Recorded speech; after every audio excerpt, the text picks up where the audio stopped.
Tumesikia pia waliodhani hayakwenda sawa na mengine hata sisi wenyewe tumeyaona. Maagizo ya kutuelekeza nini cha kufanya tumeyakataa. Maandamano, vurugu, uvunjifu wa amani husababisha maumivu na havileti manufaa wala faida kwa yoyote yule. Demokrasia haipimwi kwa nani kashinda uchaguzi, bali kwa jinsi tunavyoendesha mambo yetu baada ya uchaguzi. Mheshimiwa Profesa Kithure Kindiki, Makamu wa Rais wa Jamhuri ya Kenya, Mheshimiwa Anzuluni Isitoleketi, Waziri wa Ushirikiano wa Kikanda na mjumbe maalum wa Rais wa Jamhuri ya Muungano, Rais wa Jamhuri ya Kidemokrasia ya Kongo, Mheshimiwa Dr. Emmanuel John Nchimbi, Makamu wa Rais wa Jamhuri ya Muungano wa Tanzania, Mheshimiwa Dr. Hussein Ali Mwinyi, Rais wa Zanzibar na Mwenyekiti wa Baraza la Mapinduzi, Mheshimiwa Dr. Jakaya Kikwete, Rais mstaafu wa Jamhuri ya Muungano wa Tanzania, waheshimiwa makamu wa rais wastaafu, waheshimiwa marais wastaafu wa Zanzibar, mawaziri wakuu wastaafu, Jaji Mkuu wa Mahakama ya Tanzania, Jaji Mkuu wa Zanzibar, wakuu wa vyombo vya ulinzi na usalama, viongozi wote kutoka Tanzania, mwenyekiti wa Tume Huru ya Taifa ya Uchaguzi, viongozi wa vyama rafiki Frelimo na CNDD-FDD na vyama vya siasa vya hapa nchini, waheshimiwa mabalozi, wakuu wa taasisi na mashirika ya kimataifa na wakilishi wa nchi mbalimbali, waheshimiwa wabunge wateule, wawakilishi wateule na madiwani wateule, waheshimiwa viongozi wetu wa dini, ndugu waandishi wa habari na wananchi kwa ujumla, mabibi na mabwana, Tanzania oye! Nianze kwa kumshukuru sana Mwenyezi Mungu kwa kuturuzuku uhai na kutuwezesha kushiriki sherehe hizi za kihistoria kwa taifa letu. Pili, ni washukuru wa Tanzania wote kwa imani yao kwa Chama cha Mapinduzi na kwa mapenzi makubwa na kutupa mimi na makamu wa rais fursa hii adhimu ya kuwatumikia. Shukrani za kipekee kwa viongozi na wanachama wa Chama cha Mapinduzi kwa namna walivyoendesha kampeni kwa mafanikio makubwa sana. Nishukuru tena Tume ya Uchaguzi kwa kuratibu na kusimamia mchakato mzima wa uchaguzi kwa ufanisi usiotiliwa shaka. Ndugu viongozi na ndugu wananchi, katika uchaguzi huu tulikuwa wagombea 17 kutoka vyama mbalimbali vya siasa nchini tukiwania nafasi ya urais wa Jamhuri ya Muungano wa Tanzania. Napenda kuwashukuru sana wenzangu 16 ambao kwa hakika wameonyesha ukomavu wa kidemokrasia kwa kuendesha kampeni ambazo tulishindana kwa hoja na sote tulionyesha kuwa siasa sio vita. Tumemaliza vyema uchaguzi na kumpongeza aliyeshinda. Aidha, nitumie fursa hii pia kumpongeza sana Rais wa Zanzibar na Mwenyekiti wa Baraza la Mapinduzi, Mheshimiwa Dr. Hussein Mwinyi na vyama vya siasa vilivyoshiriki uchaguzi Zanzibar kwa kumaliza uchaguzi kwa salama na amani. Zanzibar oye! Pongezi zangu pia ziwaendee wote walioshinda kwenye nafasi za ubunge, ujumbe wa Baraza la Wawakilishi na udiwani kote nchini. Kwa wote niwaambie, uchaguzi umekwisha. Sasa baada ya kuapa, tukafanye kazi ya kulijenga taifa letu na kujenga utu wa Mtanzania. Waheshimiwa marais, viongozi, ndugu wananchi, shughuli inakuwa nzuri na ya kufurahisha ikihudhuriwa na ndugu zako wanaokupenda. Tanzania leo imejawa na furaha kubwa kuona baadhi ya waheshimiwa marais wenzangu na viongozi mbalimbali wa nchi jirani na nchi marafiki wamejumuika nasi katika tukio hili. Pamoja na kwamba tulitoa mwaliko kwa muda mfupi, kwa wale walioshindwa kushiriki, tunatambua uzito wa majukumu yao na tunajua mioyo yao ipo pamoja nasi. Tunashukuru pia wote waliotuma salamu za pongezi kwetu. Tunasema asanteni sana.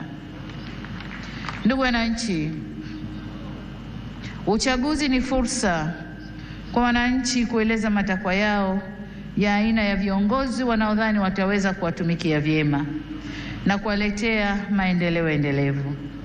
Kipindi cha kampeni tuligawika kiitikadi na kishabiki kama taifa, ila baada ya uchaguzi kufanyika, anayechaguliwa na wengi huwa ndio chaguo la nchi na anapaswa kuwa mtumishi wa wananchi wote waliomchagua na waliochagua wagombea wengine na hata ambao hawakushiriki uchaguzi. Kwa sisi tuliochaguliwa, ahadi yetu kwenu wananchi ni kulitumikia taifa hili kwa nguvu zetu zote, vipawa vyetu vyote na maarifa yetu yote. Ndugu zangu wa Tanzania, ni vyema tutambue kwa uchaguzi mkuu wa viongozi wa serikali ni mchakato wa msimu mmoja tu ndani ya kipindi cha miaka mitano. Muda mwingine wote maisha lazima yaendelee. Hivyo basi jukumu letu sote kwa pamoja ni kujenga nchi yetu na kuifanya kesho yetu iwe bora zaidi kuliko jana yetu. Niwasihi tuendelee kuilinda itikadi yetu ya umoja na mshikamano. Ndugu zangu, wote tunaitakia mema nchi hii, tumesikitishwa na kuhuzunishwa na matukio ya uvunjifu wa amani, upotevu wa maisha na uharibifu wa mali za umma na mali za watu binafsi kwenye baadhi ya maeneo hapa nchini, hasa kwenye majiji na miji. Kilichotokea hakiendani na taswira na sifa za Kitanzania na sio Utanzania. Haikutushangaza kuona kuwa baadhi ya vijana waliokamatwa kutokana na kadhia hiyo wametoka nje ya Tanzania. Vyombo vyetu vya ulinzi na usalama vinaendelea kufuatilia na kuchunguza kwa undani zaidi kilichotokea na kuirudisha nchi katika hali tuliyoizoea kwa haraka. Kamati ya ulinzi ya kitaifa na kamati za ulinzi za mikoa na wilaya, na wataka muhakikishe kuanzia leo maisha ya wananchi yanarejea mara moja.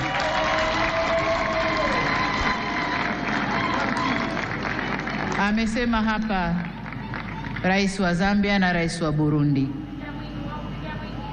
Machafuko ndani ya nchi si mema, hayana bei, hayana thamani na si faida kwa yoyote yule. Kwa hiyo ndugu zangu, niwaombe sana tuzingatie umoja, amani na utulivu wa nchi yetu. Ndugu zangu, nitumie fursa hii kutoa onyo kama mama, kutoa onyo kwa wale wote waliochochea uvunjifu wa amani, na nawataka watambue kuwa vurugu na uvunjifu wa amani huishia kupimana nguvu na uwezo wa kujihami, ila mazungumzo huzaa mshikamano. Sasa tuchague lenye manufaa kwetu, kwani usalama wa taifa lolote hulindwa na wote kwa nguvu zote na gharama zozote. Ndugu viongozi na ndugu wananchi, kama kawaida kwa nchi zenye mfumo wa kidemokrasia hualika waangalizi wa uchaguzi kutoka jumuiya za kimataifa na kikanda kuja kushuhudia mchakato wa uchaguzi. Uwepo wao huongeza uhalali wa juhudi zetu za kuhakikisha uchaguzi unafanyika kwenye mazingira ya uwazi, haki, heshima na utawala wa sheria. Kwa muktadha huu, tunazishukuru jumuiya zote zilizoleta waangalizi wa uchaguzi. Kutoka Afrika, tulikuwa na waangalizi kutoka Umoja wa Afrika AU, Jumuiya ya Nchi za Maziwa Makuu ICGLR, Jumuiya ya Maendeleo ya Kusini mwa Afrika SADC na Jumuiya ya Afrika Mashariki EAC. Pamoja na hao, tulikuwa na wengine kutoka maeneo mbalimbali ulimwenguni. Makundi yote ya waangalizi yameshatoa taarifa za awali na tunawashukuru kwa kuwa nasi, na kwa heshima kubwa tumepokea maoni yao. Hata hivyo, kama alivyowahi kusema Rais wa awamu ya 3 ya Jamhuri ya Muungano wa Tanzania hayati Benjamin William Mkapa mwaka 2000 wakati akiapishwa kuwa rais, na hapa nanukuu kipande tu cha hotuba hiyo kinachosema: nawashukuru watazamaji wa kimataifa kuja kushuhudia uchaguzi wetu ulivyofanyika. Walipotusifu tumepokea sifa hizo kwa unyenyekevu mkubwa. Tumesikia pia waliodhani hayakwenda sawa, na mengine hata sisi wenyewe tumeyaona. Maagizo ya kutuelekeza nini cha kufanya tumeyakataa. Ushauri wao tutauzingatia ili tufanye vizuri zaidi siku zijazo. Mwisho wa kunukuu. Ndugu wananchi, sifa moja ya mwanadamu ni kutokukamilika. Aliyekamilika kabisa kabisa bila kasoro yoyote ni Mwenyezi Mungu peke yake. Ndio maana katika shughuli au harakati za wanadamu tunaunganishwa na mawasiliano, mazungumzo na maelewano. Au kwa maneno mengine, tunaunganishwa na uwepo wa suluhu. Suluhu yenyewe sio suluhu mimi, lakini hata suluhu mimi nitafanya kazi yangu ya kuunganisha taifa. Kwa hiyo tunaunganishwa na uwepo wa suluhu ya mambo katika jamii zetu. Kama mnavyofahamu, katika kuliunganisha taifa, serikali ya awamu ya 6 tulianza na falsafa ya R4 inayosimamia misingi ya kuzungumza na kuelewana, kuvumiliana, kubadilishana au kubadilisha mwelekeo baada ya maelewano na kuendelea kujenga taifa letu. Tunapoendelea mbele, hatutachoka wala kurudi nyuma kwenye kusimamia yote yanayohusu kujenga umoja na mshikamano wa taifa letu. Ndugu wa Tanzania, mkusanyiko wetu leo hapa sio kwa ajili ya kuwazawadia walioshinda kwenye uchaguzi, la hasha, bali ni matakwa ya kikatiba ya kukabidhiwa dhamana ya kuwa mtumishi mkuu wa taifa katika kuleta maendeleo endelevu kwa maana ya uimara wa kiuchumi, kisiasa, kidiplomasia na kijamii. Ili tuweze kuyatimiza hayo, hatuna budi kuhakikisha tunahimizana umoja na upendo kwa nchi yetu.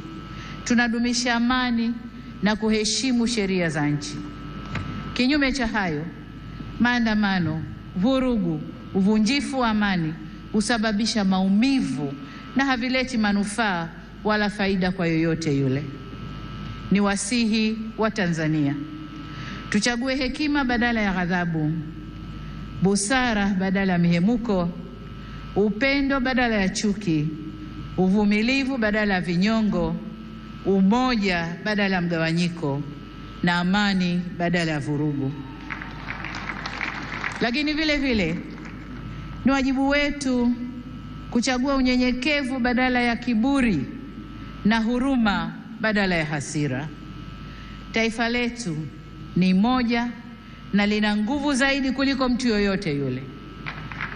Demokrasia haipimwi kwa nani kashinda uchaguzi, bali kwa jinsi tunavyoendesha mambo yetu baada ya uchaguzi.